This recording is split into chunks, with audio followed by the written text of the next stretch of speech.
Hello everyone, সবাই কেমন আছো? আশা করি তোমরা সবাই ভালো আছো। আমি আজকে একটা তোমাদেরকে দারুণ আইডিয়া দিচ্ছি।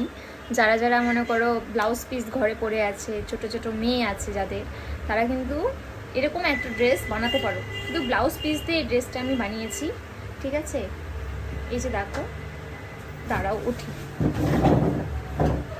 এটা একটা শুধু ব্লাউজ পিস দিয়েই বানানো।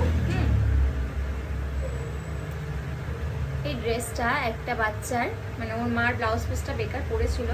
এরকম সুন্দর সুন্দর ব্লাউজ পিসগুলো যে থাকে, তোমরা অবশ্যই কিন্তু এরকম একটা ছোট্ট যাদের মেয়ে আছে তারা কিন্তু বানাতে পারো। তো একটু লেস দিয়ে আমি একটু হাইলাইট করে দিয়েছি। তো পরে বিকালে যখন বাচ্চাটা পড়বে তখন আমি তোমাদের তো আরেকবার একটা ভিডিও শেয়ার করবো। তো যাই হোক, মানে একটা ব্লাউজ পিস দিয়ে যে এত সুন্দর একটা জামাও হয়ে যেতে পারে, আমি নিজেই ভাবছি ওটাই। তোমরাও যদি তোমাদের যদি ঘরে মেয়ে থাকে ছোট ছোট, তাদের কিন্তু এইগুলো জামা হয়ে যাবে। হ্যাঁ, ব্লাউজ পিস যদি বড় থাকে আরামে হয়ে যাবে। ব্যাকে চেন দিয়েছি, আর একটু লেস বসিয়ে দিয়েছি, আর একটা ফিতা দিয়ে দিয়েছি লটকন। আর দেখো, যারা যারা বানাবে বলে ভাবছো, চলে এসে আমার দোকানে।